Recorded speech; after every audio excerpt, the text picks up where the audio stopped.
네, 뉴턴의 운동 법칙 중 제1법칙 기억하십니까? 관성의 법칙이죠. 외부에서 힘이 가해지지 않는 한 모든 물체는 자기의 상태를 그대로 유지하려고 하는 겁니다. 코로나19 이후에 미중 패권의 다툼 양상은 어떻게 될 것이다. 수많은 전문가들이 합리적 추론을 하고 있습니다. 둘로 요약하면 미국이 몰락한다. 아니다. 미국이 계속 패권을 잡게 된다. 결국 질문은 코로나19라는 외부의 충격이 자신의 상태, 현재의 세계 체제를 유지하려고 하는 관성의 법칙을 이겨낼 수 있느냐, 없느냐 하는 것이겠죠. 그렇다면 저는 개인적으로 관성의 법칙 그 편, 물리학의 편에 설 것 같습니다. 코로나19가 미국의 패권을 흔들 정도는 아니다. 그게 제 판단인데요. 여러분은 어떻게 생각하십니까? 네, 안녕하십니까. 세상에 이익이 되는 방송 최경영의 경제쇼 출발합니다. 저는 진실탐사 엔터테이너 최경영입니다. 유튜브 오늘도 함께 갑시다.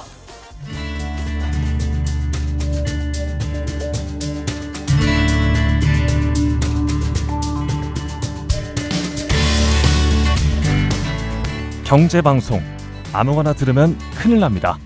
듣고 또 들어도 탈이 나지 않는 최경영의 경제쇼.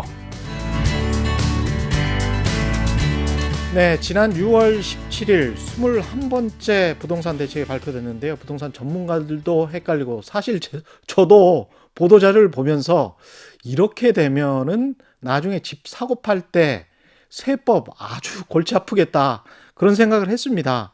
그래서 이게 정부의 부동산 대책으로 세법이 어떻게 달라지는지 정확히 좀 파악은 해놓고 있어야 될 것 같아요. 그리고 이제 지혜로운 절세법은 없는지 우리나라 부동산 세법에 있어서는 이분이 최고의 권위자시라고 볼 수 있겠습니다.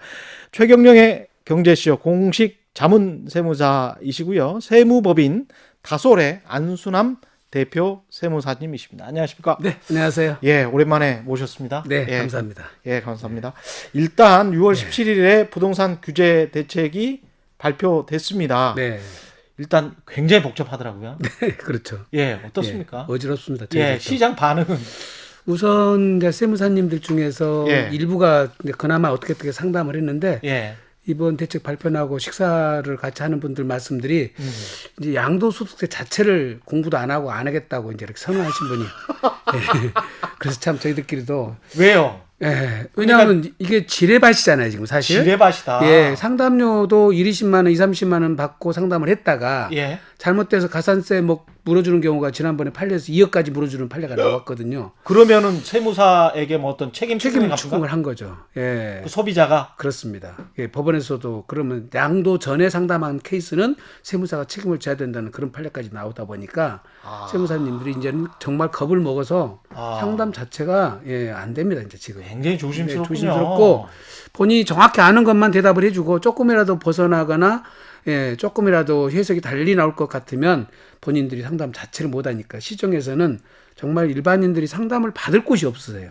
그 정도군요. 네, 그렇습니다. 정말 문제예요. 근데다가 이제 예. 국세청이나 세무서에서나 어디 뭐 가서 상담을 받으면 정확한 답변을 해줘야 되는데 그분들도 우리가 상담을 해주지만 우리는 책임이 없습니다 하고 상담이 들어가니 예. 그 누구한테 책임 있는 답변을 구합니까?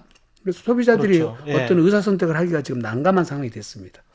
네. 예, 완전히 골치 아프게 됐는데 하나하나씩 좀 네. 풀어가 주시면 좋을 것 같은데요. 네. 일단은 규제가 좀 강화된 거는 사실이잖아요. 그렇습니다. 세제 측면에서는. 예. 어떤 부분들이 그렇습니까? 이제 지금 그 무슨 이제 분양이라든지 금융 측면이라든지 이런 게 보면 투기과열지구 지정된 것이 중요한데요. 예. 우리 우리 세제 측면은 투기지역이나 투기과열 지역은 세제하고 상관이 없고요. 예. 대부분이 조정 대상 지역에서 이제 규제가 일어납니다. 예. 조정 대상 지역에 이로 지정되면 예, 이제 그때부터 세제는 규제가 일어난다. 예, 그래서 이제 지난번에 우리가 수원, 그다음에 용인, 안양, 이제 성남까지 이렇게 다 확대해서 조정 대상 지역 지정을 했는데 예. 그러다 보니까 이제 풍선 효과가 생겨가지고 예. 지정 안 된 대로 막 확산됐잖아요. 그렇죠. 그러니까 그래서 거기도 또 조정 대상 이제 지역으로 이번에 다 추가로 예. 이제 경기도 이론은 거기다 해버렸고 그다음에 인천도 다 지금 거기다 지정됐고요. 그러니까 투기과열지구는 세제상으로 그러니까 예. 세법상으로는 별 차이가 없다. 예, 투기과열지구에서는 별로 차이가 없습니다. 그거는 그냥 거기는 네. 그러면 거기는 대출 이제 규제 정도. 대출 규제, 분양 그다음에 신청 이런 예. 쪽에서 아마 규제라고 아. 전매거래 이런 것들이 규제 대상이고요. 그럼 조정 대상 지역부터 지정이 네. 되면 네. 그때는 세금을 좀 봐야 된다. 그렇습니다. 아. 이제 조정 대상 지역으로 지정이 되면 세금에 긴장을 하셔야 돼요. 그게 일단 좀, 예. 내가 사는 곳이 조정 대상 지역이 됐다. 예. 근데 내가 집을 사거나 팔아야 된다. 네. 라고 하면 이게 이제 세법이 어떻게 되는지 좀 봐야 꼼꼼히 된다. 다 따져보셔야 됩니다. 일단 네. 그걸 한번 따져 보시죠. 네. 예. 우선 조정 대상 지역으로 지정하면 제일 중요한 것이 예. 다주택자들이 이제 양도할 때 음. 중과세가 돼 버리잖아요. 그렇군요. 예. 2주택자는 10% 세율이 중과세되고 조정 대상 지역으로 네. 지정되는 순간부터 네. 다주택자들에게는 네. 불리한 거군요. 불리합니다. 예. 예. 그러니까 이제 이거는 원래는 다주택자 중과세 목적은 수요를 없애려고 만드는 규정인데 그렇죠. 결국은 다주택자 중과세가 이루어져 버리니까 기존에 갖고 있는 사람들 샀던 것까지 다 중과세 돼 버리잖아요. 그러니까 그러네요. 공급까지 막아버리는 효과가 생겨요. 중과세라는 거는 네. 양도세 중과세를 말하는 거예요. 그렇습니다. 예. 그러니까 이거는 저희가 생각할 때는 조정 대상 지역으로 지정이 되더라도 예. 조정 대상 지역으로 지정된 이후에 취득한 것들만 중과세를 해야 수요를 억제하고 기존 것들은 풀어줄 거 아닙니까? 시장에서 매물이 나와야 좀 될 건 나올 수 나와야 있는데. 돼야 되는데 예. 이걸 파는 것부터 중과세를 해버리니 기존에 사놨던 사람들이 조정 대상 지역으로 지정될 것도 생각도 못했다가 이제 지정이 갑자기 돼버리니까 팔지도 못하네. 하지도 못하는 일이 벌어져 버립니다. 오히려 그렇게 되면 시장에 매물이 덜 나오게 되면 네. 가격이 불안할 수도 있는데. 그렇습니다. 그래서 이제 생각을 해봐야겠네. 예. 거기에 이제 임대주택도 장기임대주택으로 사업자 등록을 하면 세대주택 여러 가지가 있는데 예. 조정 대상 지역으로 지정된 주택을 산 격을 했을 때는 그 세대주택 다 없어져 버려요. 예. 다주택자 중과세 배제하는 것도 없어져 버리고 종부세 합산 배제하는 혜택도 다 없어져 버리고 예. 이런 혜택들이 다 없어져 버립니다. 그러니까 조정 대상 지역 이전에 그 지역에 주택을 샀다고 하더라도 네. 다주택자의 경우는 양도세가 중과된다. 네. 그렇군요. 그거는 이제 임대사업자에 대해서는 예. 조정 대상 지역으로 지정되기 이전에 산 주택들에 대해서는 세제 혜택을 주죠. 예. 네. 그런데 이제 지금 또 하나가 1세대 1주택 비과세 규정도 조정 대상 지역이 아니면은 2년 보유만 하면 되는데 예. 조정 대상 지역으로 지정되는 순간 2년 이상 또 거주를 해야 돼요. 2년 보유만 하는 게 아니고 예. 거주도 해야 된다. 돼요. 네. 조정 대상 지역으로 지정이 되면 하여간 네. 실거주 위주로 해서 거기에서 살아야 예. 양도세 비과세도 혜택을 되고 본다. 그렇습니다. 이렇게 이해를 하시면 되겠네요. 더군다나 보유하는 주택에 대한 종부세가 또 문제인데 예. 종합부동산세가 조정 대상 지역에서 이제 2주택자부터는 중과세가 되고요. 세율이 중과세가 되고요. 예. 세부담 상한 이제 시장가의 공정 비율이라고 해서 공정 시장가의 비율 자체도 300%까지 올라가 버려요. 300%까지. 전년도 이제 상한해서 예. 전년도에 부과한 세금에 이제 올해 부과를 할 때 1주택자는 150%, 예. 뭐 2주택자는 200%까지 예. 이렇게 세부담 상한율이 있는데 예. 요 조정 대상 지역에서는 2주택만 갖고 있어도 300%까지 3배가 올라갈 수 있어 버리니까 너무 무지막지하게 지금 인상돼 버리죠. 그러니까 조정 대상 지역으로 가면은 보유세도 굉장히 많이 부담이 늘어나 버립니다. 어느 정도인지 차근차근 그 뭐 예를 들어서 좀 설명을 해주시면 좋을 것 같은데요. 글쎄요, 이제 예. 세부담 자체는 저희들이 정확히 계산을 안 해봤지만은 지금 현재 종합부동산세 같은 경우에는 첫 번째 인상 요인이 개별 주택 공시 가격이 예. 현실화되고 있거든요. 예. 옛날에는 그렇죠. 60% 내지 70%였던 것이 예. 최근은 75%까지 지금 아마 어느 지역은 80%까지 지금 육박해서 고시가 된다고 그러죠. 예. 시세가 10억이면 예. 공시 가격이 한 7억 5천이나 8억까지 간다. 8억까지 간다. 네. 예. 그게 이제 나중에 갖다 결국 과표에 영향을 미치잖아요. 그 공시 가격 곱하기 아까 말씀하신 네. 공정 공정가액 시장 비율 예. 그것이 곱하기 되는데 예. 거기에 우리가 기본이 80%였다가 그랬었죠. 매년 5% 인상씩 해서 예. 지금 이제 올해는 90%, 내년에는 95%, 2022년도는 이제 100%까지 가지 않습니까? 100%까지 간다. 예. 예. 거기다가 이제 또 2주택자, 조정대상자 2주택자는 세율이 달라요. 세율이 예, 다르다. 중과세율 적용을 또 받아요. 아. 예. 그다음에 이제 세부담 상한율 예. 300%까지 받으니까 세부담 상한율 300%라는 게 예. 의미가 확 안 나오세요? 예. 올해 내가 1,000만 냈어요. 예. 세부담 상한율이 150%다. 그럼 내년에 아무리 올려도 예. 1,000만에서 1,500까지 못 올린다는 거죠. 아. 전년도 대비 인상할 수 있는 한계가 있다는 그게 거죠. 1주택자는 그런데 그렇습니다. 150%인데 예. 조정 대상 지역의 2주택자이거나 예. 전국에 세 채 이상 갖고 있는 다주택자들은 그게 300%까지 간다는 겁니다. 그러니까 1,000만 원짜리가 3,000만 원까지 뛸 수도 있다는 거죠. 단 한 번에. 단 한 번에. 예. 거기에 어떤 그 공제 혜택이나 이런 것들 예외 규정이나 이런 걸 두지 않고 그냥 예, 300% 네 가지가 동시에 겹쳐버리면 3배도 올라갈 수가 있는데요. 저희들이 시뮬레이션을 해보니까 예. 우리가 이제 80% 기준연도에 따져놓고 보니까 3년 전이죠. 예. 그때하고 2022년하고 따져보니까 한 4배 정도는 평균 올라가는 것 같아요. 1,000만 원 내던 사람이 4천만 원? 야. 1,500 내는 사람들은 한 6천만 원까지 올라간다고 보셔야 돼요. 야, 아직까지 버티시고 있는 분들이 신기하네요. 이제 올해부터 심각성이 이제 나옵니다. 작년에 좀 올라가서 작년에 좀 많이 올랐네 정도였는데 올해는 깜짝 놀라실 거고요. 예. 내년 내후년은 심각하게 놀라시죠. 예, 진짜입니다 이거는. 예. 그러니까 보통 그러면 가령 제가 예를 한번 들어서 마포와 강남에 예. 15억짜리 아파트를 두 채 가지고 있고 그 다음에 조그마한 아파트 한 6억짜리를 가지고 있다. 네. 그래서 15억 해서 한 36억 원어치의 아파트를 세 채를 가지고 있다. 네. 이러면 이분들 같은 경우는 앞으로 보유세는 예. 어느 정도나 부담이 하게 될까요? 저희들이 좀 정확히는 안 해봤지만 예. 지금 현재 상태에서 한 3천 가까이 나옵니다. 지금 현재 예. 36억 정도의 예. 재산가액이면 네. 3천만 원 정도. 예. 근데 그게 앞으로 어느 정도나 올라갑니까? 그게 거의 2배 정도 올라간다고 보셔야 돼요. 향후 2, 3년 뒤에. 6천만 원? 네. 아, 그럼 36억 원 정도의 아파트 세 채를 가지고 있는 분은 6천만 원 정도. 네. 이게 장난 아닌데? 이제 가격 상승이 계속 있으면서 예. 지금 맞은 공시 가격도 같이 올라간다고 보고 예. 예, 그렇다는 거니까요. 이제 그래서 그 지금까지 저희들이 주로 이제 활용한 것이 가족 간 증여를 해서 예. 분산 소유를 했잖아요. 예. 그리고 특히 이제 그 1인 법인을 활용해서 법인들로 현물 출자해 가지고 법인 전환을 많이 시켰던 거예요. 예. 그런데 이번에 이제 그것이 다 막혀버렸잖아요. 예. 예, 법인들에 대한 종부세에 대한 것이 이제 거의 폭탄 수준으로 지금 법이 개정돼 있는 상황입니다. 법인 같은 경우는 어떻습니까? 법인 보유주택. 그런데 지금 법인이 명점이 뭐가 예. 있었냐면 예. 법인이 주택 하나 가지고 법인 설립을 하나씩 할 수가 있어요. 그게요. 한 법인 예. 한 법인의 주택 하나 1주택자를 다 만들 수가 있어요. 법인 아. 각각. 그러다 보니까 예. 그게 1세대 1주택자나 법인 1주택자나 똑같이 돼버리잖아요. 법인 수가 엄청나게 그리고 늘어났겠는데. 굉장히 늘어났죠. 엄청나게 예. 늘어났죠. 예. 예, 그렇게 해서 분산 효과가 생겨버리니까 예. 결국은 다주택자들이 다 그런 식으로 분산을 해서 종부세를 피해왔다는 거죠. 그러니까 예. 법인을 만들면 종합부동산세 과세 대상에서 제외됐었습니까? 제외되는 것이 아니라 예. 집을 세 채 가지신 분이 예. 법인 2개를 만들어버려요. 아. 그럼 법인은 2개 빠져나가죠. 아. 본인은 1세대 1주택자죠. 내게 예. 아니고 법인 거다. 예. 그래서 각 법인 것이다. 예. 주주가 나는- 100%고 나는- 대표이사도 자기고.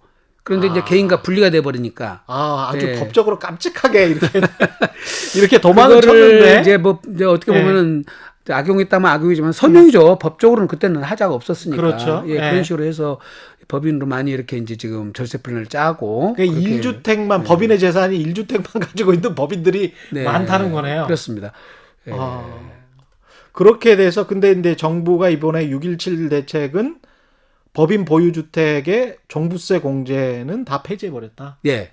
그게 이제 아까 말씀드린 대로 개인 같으면 세 채 갖고 있다. 예. 9억짜리가 세 채면 27억이잖아요. 예. 거기서 6억만 한 번만 빼주거든요. 예. 근데 개인을 다 분리시켜 놓으면 법인마다 6억씩 빼주게 되는 거죠.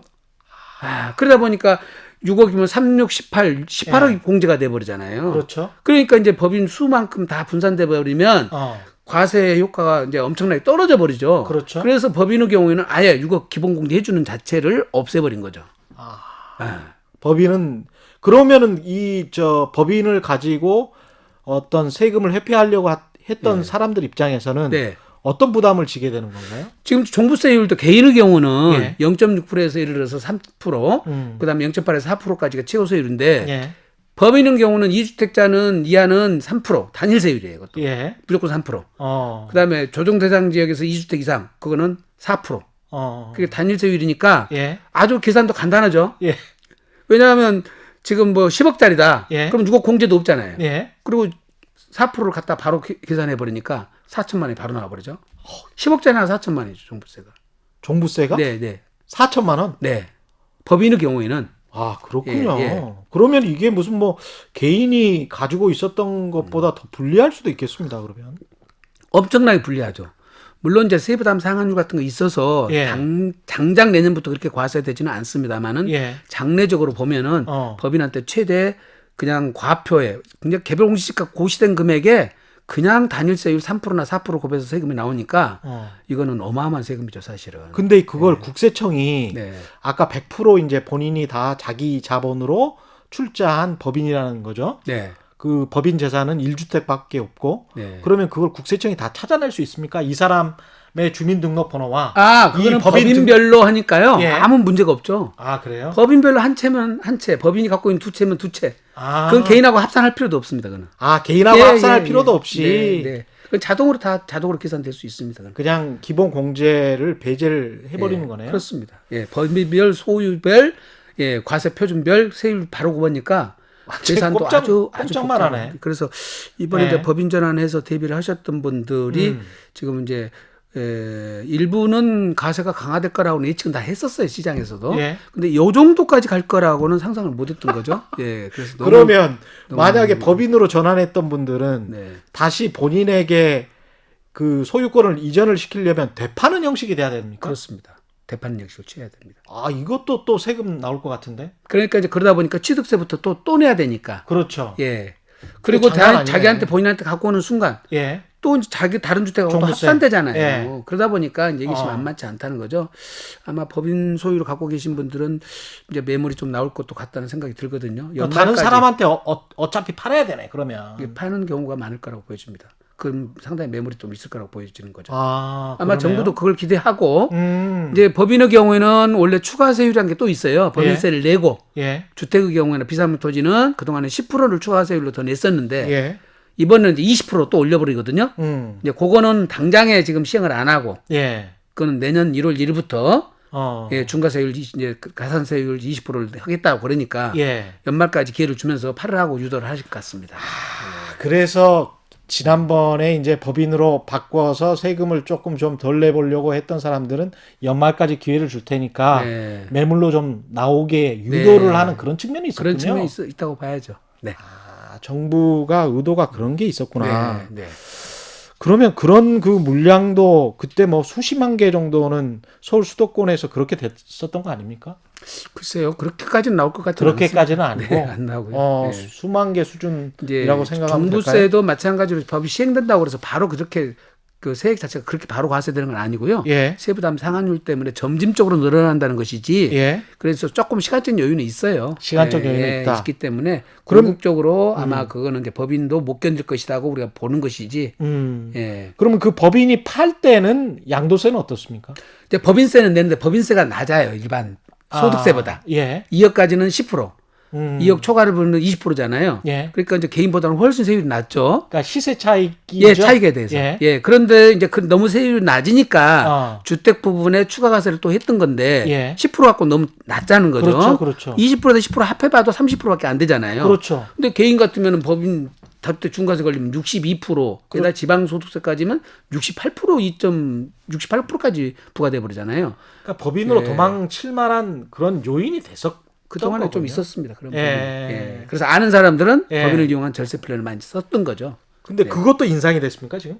그것도 이제 아까 말씀드린 대로 10%던 것이 20%로 해놓고 게 20%로. 그것도 이제 장기 임대사업자로 등록을 하면 그때 중과세를 안 했거든요. 10% 가산세를 안 매겨서 추가 가세를 안 했는데 이번에는 그것도 다 추가 가세. 임대사업자 등록을 해도 안 봐주겠다. 그래서 빠져나갈 구멍이 없어요. 빠져나갈 구멍은 없고. 그 다음에 양도세는 내야 되고 양도세를 내지 않고 계속 보유하려면 종부세가 올라가고. 와, 사면 초과에 걸리죠. 사면 초과에 걸리고 있습니다. 참 웃을 일이 아닌데 저희들이 참 웃음이 나오네. 그러면 이 법인 설립은 이제 확실히 막힌 거네요. 이런 식으로 가면. 주택 투자를 목적으로 법인 설립하시는 거는 이제 거의 막혔다고 보셔야 됩니다. 막혔다고요. 이게 이제 소급 적용까지 되니까 이거 방법이 없군요. 그러면 우리가 이제 많이 나오는 그 대책들 중에서 조금 좀 이제 그 이쪽이 일반 서민들 쪽으로 좀 한번 가보자고요. 국민들이 좀 일반적으로 헷갈리실 만한 그 규정들을 좀 소개를 해주십시오. 우선 제일 많이 헷갈리는 것이요. 올해부터 이제 장기보유 특별공제를 80%까지 받으려면 2년 이상 거주를 해야 되거든요. 2년 이상 거주를 해야 되는 거를 지금 말씀드린 대로 장기 보유 특별공제에서 예. 1세대 1주택자이면서 9억 초과하는 사람들 얘기거든요. 이거는 예. 2년 살아가는 거는 예. 그 말을 주택을 갖고 있는 사람들은 모두 2년 거주를 해야 비과세 되는 걸로 잘못 알고 계세요. 저도 그렇게 알고 있었는데. 예. 예. 그거니까 거주 요건은 2017년 8.2 대책에서 나온 예. 8월 3일 이후에 취득한 사람만 2년 거주 요건이 필요한 거고요. 2017년 8월 2일 이전에 사신 주택들은 거주 요건이 필요 없어요. 그러면 그대로 네. 그냥 공제도 되는 거고요. 그렇죠. 그러니까 9억 이하짜리는 예. 거주 안 해도 100% 세금이 다 비과세되고 없어져 버려요. 예. 근데 9억을 초과되는 거는 1세대 1주택자라고도 이제 장기보유 특별공제를 예. 30% 받을 것이냐 80% 받을 거냐에 따라 세금이 달라지잖아요. 예. 그러니까 2년 이상 거주하면 80% 해주고 예. 2년 이상 거주를 안 했으면 최대 30%까지만 해준다는 거죠. 그렇구나. 그게 비과세를 따지는 게 아니에요. 그거는 장기 보유 특별공제에 관한 문제라고요. 그래서 그걸 계속 헷갈리시더라고 일반인들이. 그러네요. 그러니까 9억 원 자기 아파트가 네. 주택이 9억 원 넘지 않으면 네. 뭐 걱정할 필요가 없고 2017년 8월 2일 이전에 사신 분들은 네. 세금 한 푼도 안 나오니까 2년 보유만 했으면 끝. 네. 그건 거주의 요건이 필요 없다는 거예요. 9억 초과라고 할지라도 네. 30% 보유만 하고 있었으면 30%까지는 받을 수 있고 2년 거주를 하면 네. 80%까지 받을 수 있다. 그렇습니다. 장기 보유 특별공제가 늘어나는데 네. 작년하고 올해 비교하면 굉장히 세금 차이가 많이 나죠. 작년에는 거주를 안 해도 네. 보유만 갖고도 10년 됐으면 80%까지 해줬어요. 그렇군요. 근데 올해는 되면 그렇습니다. 2년을 살아야 10년 이상 보유한 것도 80% 해준다는 거니까 그거는 비과세 요건하고는 상관없는 것이다. 우리 또 경제쇼 애청자분들이 가장 신경을 많이 쓰는 것 중에 하나가 이제 주택임대사업자 관련된 건데요. 주택임대사업자는 어떻습니까? 지금 이제 유튜브 가서 보셔도 알겠지만은 어느 유튜버는 하지 마라 그런 분도 있고 어떤 하라는 분들은 제가 거의 못 봤어요. 하다 다 망한다. 이렇게 표현하셔요. 폭삭 망한다. 그렇게 막 자극적으로 쓰시는데 지금 제일 문제가 되는 것들은 정부가 좀 우리 국민들한테 신뢰를 잃어버렸다는 거예요. 지금 우리가 옛날 김현미 장관께서 임대 등록을 하라고 그랬잖아요. 그러면 무슨 혜택 주고 그리고 상생 프로그램 다 만든다고 그랬지 않습니까? 근데 지금 등록을 해놨더니 어떻게 됐습니까? 옛날에는 마치 애국자처럼 대접을 했는데 지금 와가지고 완전히 투기꾼 대접을 하고 있잖아요. 그러다가 작년 10월 24일인가요? 법을 어떻게 개정했습니까? 지금 의무기간 4년, 10년, 8년 안 지키면 과태료를 1,000만 원에서 3,000만 원, 그때 5,000만 원 올린다고 했다가 여론이 안 좋으니까 3,000만 원 아마 올렸을 겁니다. 근데 그것도 등록을 이미 한 사람들한테 행위 위반한 사람들은 법률 개정 이후에 행위 위반하는 거는 3,000만 원 부과하겠다는 거예요. 그러니까 그 전에 등록을 다 시켜놨는데 지금 5천만 원짜리 1억짜리 다가구 주택이나 도시형 생활주택이나 오피스텔이죠. 등록을 해놨더니 이제 의무기간 안 지켰더니 3,000만 원씩 과태료 매겨버리니까 이게 보통 일입니까? 그러니까 정부에서 하는 일이 국민들한테 신뢰를 잃어버리니까 지금 무슨 혜택을 어떻게 제거할 줄을 모른다는 거죠. 이게 사다리 올라가서 감 따라해놓고 사다리를 치워버리니까 그거 어떻게 내려라는 거예요. 그냥 나 떨어져 갖고 다리 부러지라 이런 뜻이라고 받아들인다는 거죠. 그러니까 처음에 사실은 임대사업자 등록을 활성화시킨 거는 이제 박근혜 정부 때였습니다. 맞습니다. 그때는 온갖 혜택을 다 줬잖아요. 그러니까 지하에 있던 임대사업자들 양성화시키려고 그랬던 겁니다. 그렇죠. 그러면서 이제 그 차근차근 세금을 부과할 거냐 말 거냐 그때는 이제 논의만 됐었던 그렇습니다. 그런 상황이다가 나중에 뭐 4천만 원까지는 뭐 공제를 해주겠다. 나중에 그게 낮아져서 뭐 2천만 원까지 이렇게 차츰차츰 그렇게 되는 상황인 거죠. 축소를 되면서 혜택도 축소가 되는데 제일 중요한 거는 9.13 조치 이전하고 이후가 제일 중요합니다. 주택임대사업자는. 그거는 9.13 조치 이후에 취득한 주택에서는 혜택이 다 없어졌어요. 아까 말씀드린 다주택 중과세 그거 배제해 준 것도 없애버렸고 제일 크다는 종부세 혜택 이것도 없애버렸거든요. 근데 중요한 거는 9월 13일 이후에 취득한 주택만 그렇다는 거예요. 9월 13일 이후에 취득한 주택만. 그럼 9월 13일 이전에 취득한 주택으로서 임대 개시 당시 공시가격이 6억 원 이하, 지방은 3억짜리인데요. 그거는 종전들 혜택을 다 줘요. 그럼 그 혜택은 어마어마한 혜택이잖아요, 지금. 그렇죠? 더군다나 예. 지금 현재 종부세나 이 중과세 문제 때문에 예. 골머리를 앓고 계신 분들은 지금이라도 등록을 해야 되는데 이거는 등록일 기준으로 혜택을 주는 게 아니라 취득일 기준으로 따진다 이거죠. 아파트 취득일 기준. 그렇습니다. 주택 취득일. 예, 2018년 9월 13일 이전에 입주권, 분양권, 계약을 체결한 것들은 예. 종전 혜택을 다 준다. 어. 따라서 지금이라도 해야죠. 그게 근데 공시가격 6억이어야 돼. 이해해야 됩니다. 그런데 이제 그때든 공시가격 6억은 이해한데 예. 지금 등록을 하려고 보니까 6억 넘어가 버렸어. 그러면 혜택을 안 주는 거예요. 아, 그렇구나.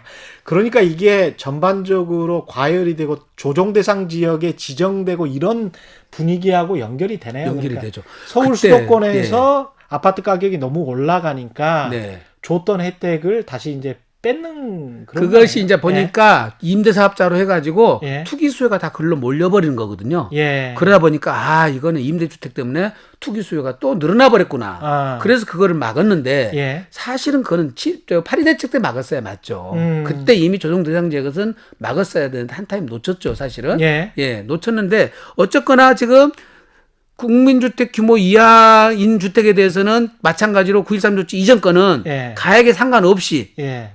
무조건 또 장기보유 특별공제를 10년 동안에 70%까지 해줬어요. 어. 그러니까 이게 어마어마한 혜택이잖아요. 예. 강남 같은 경우는 20억짜리 아파트가 이 혜택을 받게 된 거예요. 그러니까 이제 난리가 났죠. 그건 말이 안 되지. 서민주택에다가 예. 해주라고 했는데 예. 무슨 20억짜리에다가 그런 혜택을 그렇지. 주냐. 예. 그래서 이제 가액 기준이 도입된 거죠. 아. 그때 이제 9.13 조치 때사. 예. 그래서 6억을 초과하는 주택은 이제 안 해줘요. 그것도 마찬가지예요. 9월 13일 이전에 취득한 거는 종종 규정대로 예. 면적만 따지고 가액은 안 따진다. 예. 그러니까 그거는 6억 넘었더라 하더라도 지금도 임대 등록을 하면 예. 그 70%까지 혜택을 받으니 어. 엄청난 혜택인데 어. 그 마치 유튜버님들 중에 일부는 뭐 국민건강보험료가 늘어난다. 네. 또 저는 뭐 몇천만 원 늘어난 줄 알았더니 한 25만 원씩 늘어나나 봐요. 예. 그걸 가지고 뭐 비교해서 하지 마라 어쩌라고 그런 얘기를 하시는데 예. 케이스마다 다 다릅니다. 다르네. 예. 다만 2019년 2월 12일 이후에 취득을 해서 예. 임대사업자 등록을 하는 거는 음. 폭삭 망하는 일이에요. 그러니까 정부 입장에서는 법적 안정성도 해치고 싶지 않고 네. 그 전에 이제 임대 사업자 등록을 한 사람들에 대해서 네. 취득을 했으니까 네. 하지만 그렇다고 이제 투기 수요나 어떤 집가 망등을 예. 바라보고만 있을 수도 없고 그래서 예. 거기에서 이제 적정하게 조율을 한 게 이렇게 네. 나타난 거네. 예. 이제 일반인의 예. 시각은 뭐냐면 예. 기왕에 혜택을 줬던 사람들까지 그걸 뺏어버릴지 않겠냐는 걱정을 하시는데요. 예. 그거는 위헌 소지가 있어요. 말도 안 되는 맞아요. 겁니다. 예, 이미 혜택을 줬는데 예. 그걸 뺏어버린다. 그런게까지는 막가지는 않을 것 같은데요. 그래 국토부도 그런 어떤 법률적인 안정성이랄지 위헌 소지랄지 그렇습니다. 그런 예. 것들 때문에 예. 그거까지는 이미 기존 정부에서 줬던 것들은 네. 뺏기가 좀 힘들죠. 그거는 혜택을 준 거를 그거는 시킬 수는 없죠. 예. 그런 측면에서 봤을 때는 취득일 기준으로 그 이전에 했던 네. 사람들은 네. 임대사업자 등록을 하는 게 본인들에게는 유리하겠습니다. 그렇습니다. 그래서 반드시 예. 본인 주택의 면적과 가액을 따지시고 예. 그 지역이 어디 있는 걸 따져서 전문가한테 가셔가지고 이게 지금 이게 임대사업자 등록을 하는 게 좋을지 안 하는 게 좋을지를 반드시 알아보셔야 되고요. 주의하는 것은 또 그 준공공 임대주택이라는 것이 2013년부터 생겼어요. 그게요. 예. 그러다 보니까 그 이전에 임대 등록한 분들은 모두 5년짜리밖에 없었어요. 예. 근데 이 5년짜리는 세제 혜택이 별로 없습니다. 10년을 해도 세제 혜택이 없어요. 예. 그러면 지금이라도 장기 일반 민간 임대주택으로 전환을 하면 예. 네. 그게 이제 8년 되면 장기보유 특공제를 50%, 10년 되면 70%까지 해 주는데 예. 그거를 지금이라도 단기를 장기로 바꿔 놓으라는 거죠. 그러면 기왕에 지나간 거, 작년까지는 지나간 것의 2분의 1, 예. 최대 5년까지는 예. 이 장기 일반 임대로 인정을 해 줘요. 음. 올해부터는 4년까지는 해주고 예. 다 100%다 해주고 이렇게 해서 만약에 10년 동안 있었다 그러면 5년을 인정받고 들어가는 거예요. 예. 앞으로 5년 반 더 갖고 있으면 예. 장기보유 특별공제를 70%까지 받을 수 있으니까 예. 지금이라도 구청하고 세무서에 가서 장기 일반 민간 임대주택으로 바꾸시라는 겁니다. 그걸 대부분 지금 안 바꿔놓고 그냥 갖고 계세요. 예. 근데 12년 지난 분도 오셔요, 보니까. 그럼 그 12년 지나도 그거는 장기보유 특별공제 10%만 추가를 해주지 세제 혜택이 크게 없습니다. 오늘 프로는 어떻게 보면 공인중개사분들도 많이 들으셔야 될 것 같아요. 네, 이건 정말 국민들이 꼭 알아주셔야 네. 되는데 저희 사무실에 오셔가지고 그냥 5년 동안 7년 동안 그냥 막 그냥 세월을 보내버리셨어요. 아. 예, 이거 전환만 시켜놨어도 어마어마한 세제 혜택을 받을 수가 있었는데. 그렇죠. 예. 공인중개사분들은 이런 사실을 잘 모르시니까 네. 또 말씀을 못 해줄 수도 있을 것 같고 네. 그런데 네. 고가주택과 관련해서는 어떻습니까? 장기보유 특별공제 요건 같은 게 뭐 좀 달라집니까? 또 작년하고 올해 달라졌잖아요. 작년은 보유 예. 10년만 됐는데 올해는 또 2년 거주 요건이 추가됐잖아요. 예. 내년에 또 바뀌어요. 아, 내년에 또 바뀌어요? 바뀝니다. 이거를 2021년에는 예. 어떻게 바뀌는 거죠? 예, 고가주택이라는 게 15억 이상입니까? 9억 이상입니다. 9억 이상, 9억 이상. 예, 장기보유 특별공제를 예. 보유 4년, 예. 거주 4년씩 해가지고 보유 4년, 거주 예. 4년. 10년 만약에 보유를 했고 예. 거주를 5년밖에 안 했다. 예. 그러면 40%에다가 5, 4, 20%, 60%까지만 해준다는 거죠. 아. 올해는 2년 살면 80%다 해줬잖아요. 예. 이제 내년은 거주 때도 이제 4년씩 해주는 거니까 예. 1년에 예. 5년 살면 20% 해주고 10년 살아야 40%. 그러니까 기존에 이미 그 주택에 살고 있는 사람들도 네. 이미 취등록한 사람들도 다 이건 똑같이 적용받는 이거는 거죠? 양도일 기준으로 따지는 겁니다. 아, 그러니까 올해 양도일 기준으로. 올해 2년 거주하신 분들은 올해 파셔야지 예. 내년으로 넘어가는 순간 장기 보유 공제 특별공제 확 떨어져 버립니다. 그래서 양도 시기를 잘 조절하셔야 돼요. 그러면 이거는 또다시 시장으로 봤을 때는 매물이 예, 잠김 현상이 일어날 수 있는 또 다른 요건 중에 하나네. 그렇습니다. 예. 그러니까 몇 년을 거주를 해야 된다고요? 10년? 10년 하면 이제 최대 80%를 다 받는 거죠. 예, 지금은 2년만 거주해도 예. 80%를 다 받을 수 있는데, 예. 그러니까 2년밖에 거주 안 하시고 더 이상 거주 못 하실 분들은 조금 올라가는 것을 기대하지 마시고 차라리 올해 처분하시는 것이 세제 혜택 받는 것이 유리할 수도 있으니까 그럴 수 있겠네요. 예, 비교 과세를 한번 해보셔야 돼요. 이거는. 이게 고가주택 같은 경우는 양도세가 뭐 억 단위가 나올 수 있는 거 아니에요? 수억 충분히. 나옵니다. 예. 수억 나올 수 있는 거죠. 네, 네. 아, 이게 그렇구나. 그러면 이건 또 시장에서 이거는 매물이 마이너스가 될 수 있는 네. 현상. 네.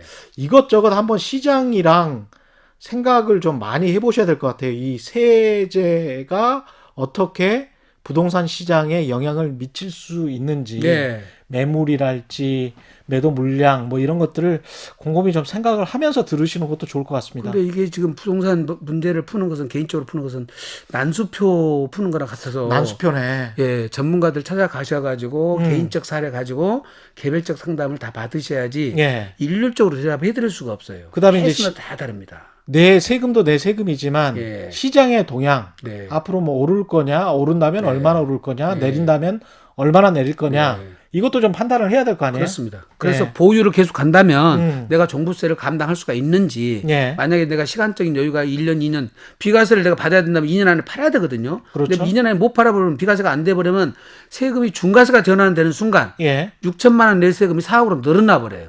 아 6천만. 예, 그런 어마어마한 세금 차이가 나버립니다. 아 그렇군요. 예, 그렇기 때문에 이거는 간단한 일이 아닙니다. 예. 그냥 내가 버텨서 될 일이 아니고, 예. 예, 그 세금 변화 내용을 충분히 다 사전에 시뮬레이션을 돌려보시고, 예. 예, 전문가한테 상담 받고 의사결정을 하셔야지, 안 그러면 요즘은 가진 것이 고통이에요. 예. 그러니까 진정으로 내가 이 주택에 실거주해서 고가주택이라면 네. 9억 원 이상에 근데 서울 같은 경우는 고가주택이 꽤 많이 있기 때문에 많습니다. 예. 네. 9억 원 이상의 고가주택이라면 내가 10년 이상 살 것이다. 예. 이 어떤 확신이 있어야 되네요. 그리고 이제 내가 1주택자 되니까 예. 다른 주택을 지금 처분을 미리서 정리를 해야 되지 않습니까? 1주택자로 예, 10년 이면서 이상 10년 이제 똑똑한 에이스 하나만 갖고 가면 그렇다는 겁니다. 이게 아주 재밌네요. 저는 들으면서 상당히 많은 상상력이 발휘가 되는데 그래서 지금 그 예. 처분 순서를 잘못 바꿔버리거나 예. 또는 임대사업자 등록 순서를 바꿔가지고 세금 절세나 또는 그 과세 사례가 너무 차이가 나니까요. 예. 이거는 정말 전문 분야에 계신 분들하고 꼼꼼히 상담을 받으셔야지 예. 감각적으로 하셨다가는 큰 에러가 나버립니다. 큰 에러가 나요. 과거에 생각했던 예. 대로 하면은 전혀 안 된다. 달라집니다. 전혀. 아까 종부세는 엄청나게 높아질 것이다라는 예. 말씀은 하셨고 예. 다주택자 같은 경우에 10년 이상 보유한 주택을 네. 올해 6월 말까지 이제 양도하면 중과세 배제를 예, 했었죠. 예, 예. 그게 계약 기준입니까? 등기 기준입니까? 그거는. 원래 양도라는 개념은 예. 잔금일과 등기 접수일 중 빠른 날이에요. 아, 잔금일과 등기 접수일 중 빠른 날. 근데 잔금은 7월 달에 받기로 했는데 예. 등기는 만약에 6월 달에 했다. 예. 6월 말까지 했다. 예. 그러면 양도 시기가 6월 말로 되는 거죠. 예. 그게 계약 기준은 아니고 예. 등기 기준도 아니다. 그리고 잔금이가 오늘이 6월 29일이니까 예. 오늘이라도 잔금을 치르면 예.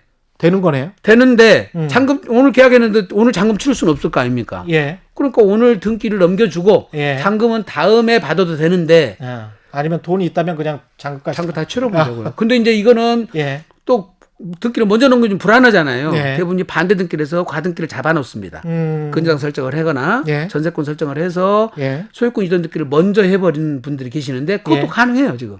아. 오늘 계약을 하고 예. 예, 내일 등기를 넘겨주고 예. 잔금은 7월달에 8월달에 받대 내가 가등기를 쳐놓는 거죠. 그렇구나. 예, 예. 그거는 편법이 아닙니다. 아, 그러면 우리가 적법하게 세법상 인정되는 거예요. 내 재산도 네. 안전하게 보호하면서 그렇습니다. 예, 세금도 약간 절세를 할 수 있다. 시간적인 여유가 없으니까 예. 예, 이제 그런 것도 좀 고려를 하실 필요가 있겠죠.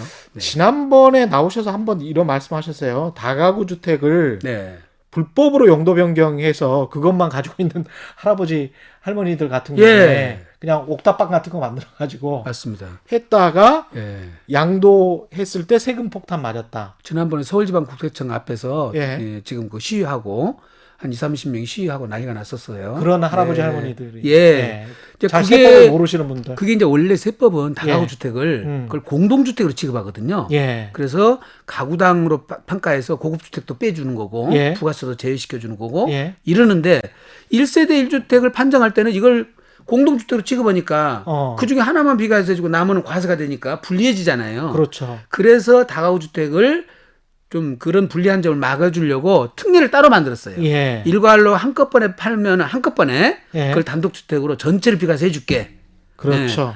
이게 대신- 원래 또 네. 서민들용 많이 용이니까 예. 그렇습니다. 그 예. 대신 조건이 세 가지 있다. 음.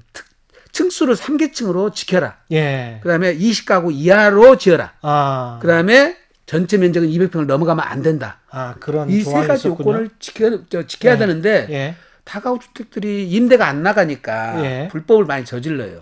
예, 그러다 보니까 이제 근생으로 지어놓은 1층을 예. 다시 다가구로 만들어 버리니까 아. 2, 3, 4층이 다가구였던 것이 예. 1, 2, 3, 4층이 되니까 층수를 위반했잖아요. 음. 그다음에 옥탑방 같은 경우도 옥탑은 이제 물탱크거나 공간으로 활용해야 되는데 예. 그걸 갖다 주택으로 꾸며놔 버리니까 예. 그것도 한 개 층이 들어가 버린 거예요.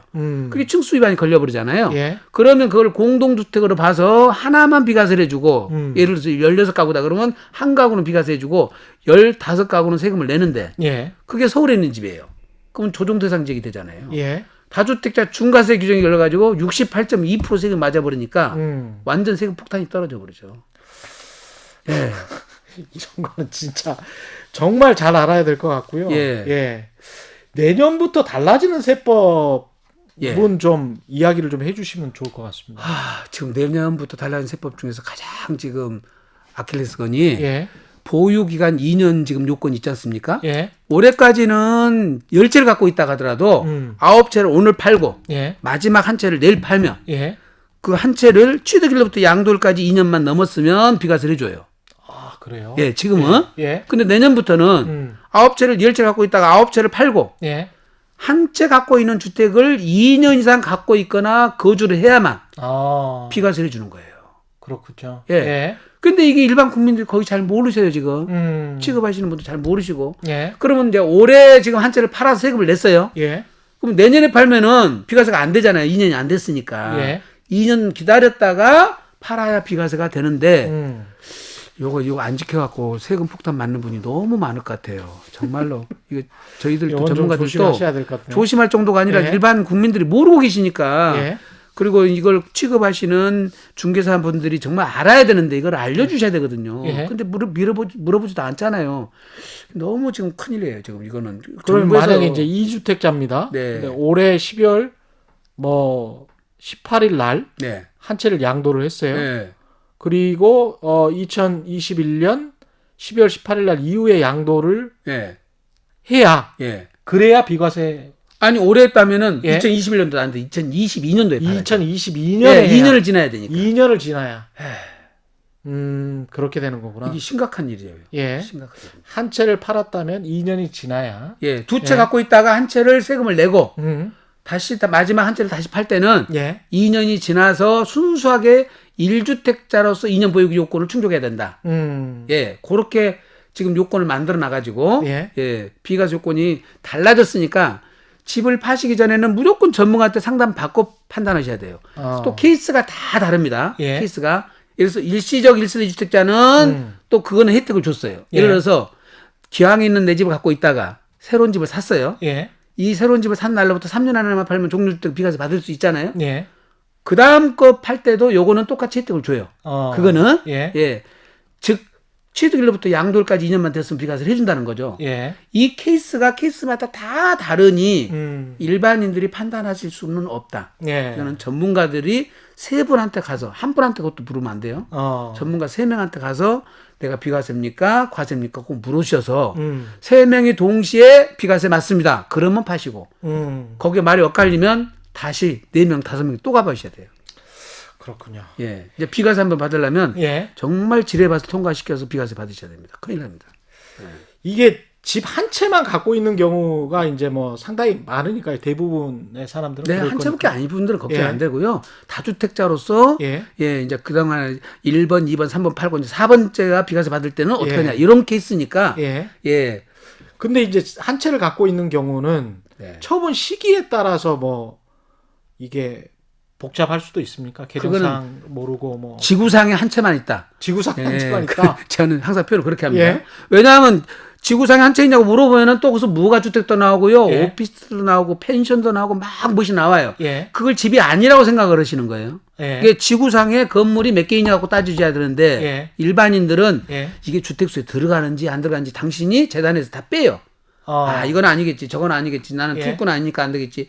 예를 들어서 20평짜리를 10명이 샀어요. 예. 그러면 내 집은 2평밖에 아니죠. 그 2평짜리는 빼고 아니겠지. 아니, 2평짜리도 주택이에요, 그게.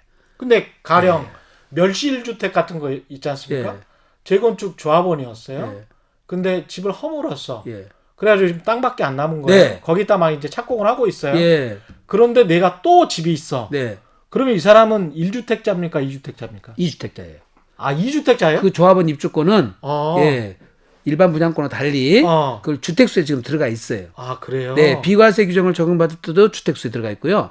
그냥 평평한 토지인데도? 그거는 조합원 입주권이라 해서 아. 우리 세법에서는 주택으로 취급을 하고 있다. 그래서 주택수에 카운트가 되고 있어요. 그래서 제가 말씀드린 대로 전문가한테 꼭 가서 지구상에 몇 개가 있냐는 걸 따져서 판단을 받으셔야 내 마음대로 나는 1주택자구나 2주택자라고 판단하시는 거는 크게 에러가 난다. 예. 그러네. 그럼 네. 생각보다 그 본인들이 잘못 알고 내가 2주택자라고 생각하는 사람 1주택자라고 생각했는데 2주택자라고 판단 해당돼가지고 비과세가 안 돼서 예. 서울 같은 바로 중과세로 넘어가 버리니까 예. 이건 세금이 상상할 수 없는 세금이 나와버립니다. 그러면 이런 경우 어떻습니까? 최근에 네. 9억 원이 넘는 고가주택을 양도하면서 예. 장기 임대주택이나 이제 감면 대상 주택을 보유를 한 상태에 예. 일시적 1세대 2주택에 예. 해당한다고 해가지고 네. 고가주택을 양도를 했습니다. 네. 이러면 양도소득세가 많이 맞습니까? 지금 그 개념이 예. 지금 일반인들도 처음 들어가고 놀라신 분들이 있을 텐데요. 예. 예를 들어서 집을 내가 8억짜리를 파신 분이 있어요. 예. 근데 거기에 내가 장기 임대주택 갖고 있고 예. 내가 일시적 1세대 주택을 갖고 있어요. 예. 그럼 장기 임대주택은 주택수에 빠지게 돼 있거든요. 예. 그다음에 일시적 1세대 주택이니까 나는 비과세가 되죠. 예. 8억짜리 파는 분들은 세금이 한 푼도 없이 상관없이 팔아도 돼요. 음. 근데 만약에 15억짜리를 판다. 그러면 아까 9억 9억까지는 세금이 비과세니까 없는데 예. 9억을 초과되는 경우는 세금을 내야 되잖아요. 그때는 이걸 3주택자로 중과세 대상이 돼가지고 그거는 또 이렇게 3주택 예, 그 세율이 20% 가산되고 예. 장기 보유 특별공제가 안 되도록 국세청이 작년에 해석을 내놨어요. 작년에. 예. 그 케이스는 그 전까지면 전문가들은 다 대부분이 15억짜리 팔아도 세금이 없고 예. 8억에 팔아도 세금이 없다고 알고 있었는데 예. 국세청이 갑자기 그거는 아니다. 비과세는 9억까지는 해주지만 예. 9억을 초과되는 것은 세금을 내지 않냐. 예. 그거는 3주택자라서 중과세를 해야 맞다. 이런 그런 논리로 지금 과세가 해서 중과세가 되고 있어서요. 우리 세무 전문가들하고 지금 대립된 견해를 갖고 있습니다. 세무 전문가들은 이거 그러면 예, 뭐 소송도 지금 소송 가려고 지금 저희들이 준비를 예. 하고 있는데요. 예, 지금 국세청에 아마 기획감사를 해가지고 예. 최근에 이거 굉장히 지금 이슈가 돼서 세금이 지금 많이 나오고 있습니다. 예, 과세 통지서를 받으신 분들은 꼭 세무사님들하고 상담하셔가지고 예, 구제 권리 구제를 받으셔야 돼요. 예, 이거는 한번 다퉈봐야 됩니다. 이거는 다퉈봐야 될 문제다. 저희들이 보기에는 헷갈리군요. 예, 이 세법이 이게 너무 좀 요즘에 주택에 대한 부분이 이제 과세권을 막 행사하다 보니까 이건 좀 과한 해석이 아닌가 이런 생각이 좀 듭니다. 저희들이 보기에는. 예. 네. 그 다음에 내년이 2021년인데 네. 2022년 1월 1일부터 예. 시행되지만 예. 뭐 한 1년 반 정도 네, 남았지만 네, 네. 이게 우리가 국민들이 미리 알아둬야 될 무슨 개정 규정 같은 것도 있습니다. 몇 가지 있는데 그 중에서 제일 큰 거예요. 예. 지금 이제 겸용주택의 경우에는 주택이 한 평이라도 더 크면 전체를 주택으로 봐서 비과세 해준다는 규정이 있어요. 예. 예. 그런데 이제 그것을 내후년 2022년도부터는 예. 9억이 넘는 주택 부분을 갖고 있으면 예. 주택만 비과세를 해주고 음. 상가 부분은 비과세를 안 해주겠다는 거예요. 아, 그래요? 그래서 세액 차이가 굉장히 많아지니까 겸용주택을 갖고 계신 분 중에 겸용주택이라는 거는 상가와 주택 주상복합이라고 그러죠. 그걸. 예, 예. 예. 그거는 주택이 더 크더라도 무조건 내년 중에 팔아야 돼요. 안 그러면 세금 차이가 엄청나게 납니다. 예. 그래서 내년... 개정된 세법이 언제 시행되는 것도 알아야 되고 뭐가 개정되어 있는 것도 알아야 되고 내하고 이해관계가 엇갈려 있는 것들은 같은 것들은 미리미리 검토를 받으셔야 돼요. 그러니까 내년 중에는 꼭 팔아야 되는 게 그러면 근린생활 겸용주택이라는 게 네. 근린생활시설 말씀하시는 거죠? 근린생활시설하고 이제 보통 상가주택 같은 거? 1층은 상가, 예. 3, 4층은 5층은 주택 이런 것들이죠. 근데 주택이 더 커. 지금까지는 50억에 팔아도 예. 전체를 주택으로 다 봐서 비과세를 해준다는 거죠. 예. 9억은 비과세, 9억 초과분은 일부 내겠지만, 근데 2022년도부터는 9억이 넘어갔으니까 예. 주택 부분만 비과세를 해주고 상가 부분은 전부 과세하겠다. 예. 그러면 내년에 그런 쪽은 또 매물이 꽤 나올 수 있겠다. 그렇습니다. 예. 예. 아까 또 매물이 꽤 나올 수 있는 부분들이 뭐였었죠? 아까 이제 법인 같은 경우에 경우에 올해 안에 내다 팔아야지 된다. 예. 그리고 또 이제 내후년에 또 시행되는 것 중에 이제 주택의 부수토지가 있는데요. 예. 주택의 부수토지는 도시 지역에서는 정착 면적의 5배까지 주택 부수토지 비과세 해주는 범위가. 예. 그러니까 50평짜리 주택이 깔고 있다. 예. 그럼 5배면 250평까지 비과세 해준다는 거죠. 예. 예. 그런데 이제 수도권에서 주거지역, 상업지역, 공업지역 안에 있는 예. 주택은 그 5배를 3배로 줄이겠다는 거예요. 그러니까 정원이 너무 크면 안 된다 그 말이군요. 그렇습니다. 그런데 자연녹지에서 어차피 집을 질 때는 예를 들어서 20%밖에 못 짓게 돼 있거든요. 예를 들어서. 그렇죠. 그런데 이제 그런 것을 지금 이렇게 제한을 해버리면 예. 사실은 좀 문제가 있죠. 이제 자연녹지에서 지어놨더니 이제 주거지 편입됐어요. 그랬더니 이제 3배가 넘는다고 그래서 나머지를 비과세를 배제하면서 그것이 이제 비상업용 토지가 돼서 또 세금 중과세까지 돼버려요. 그러니까 서울이나 수도권의 땅값이 너무 세지니까 정원을 좁게 만들어라 뭐 이런 거네. 집을 좀 더 넓게 짓거나 예. 땅을 좀 작게 사라 이런 뜻 같죠. 네. 알겠습니다. 네. 오늘 말씀 감사합니다. 네. 예. 지금까지 안순남 세무사님과 함께했습니다. 고맙습니다. 네, 감사합니다. 예. 최경련의 경제쇼 오늘 준비한 내용은 여기까지였고요. 저는 내일 4시 5분에 다시 찾아뵙겠습니다. 저는 KBS 최경련 기자였습니다. 지금까지 세상에 이익이 되는 방송 최경련의 경제쇼였습니다. 고맙습니다.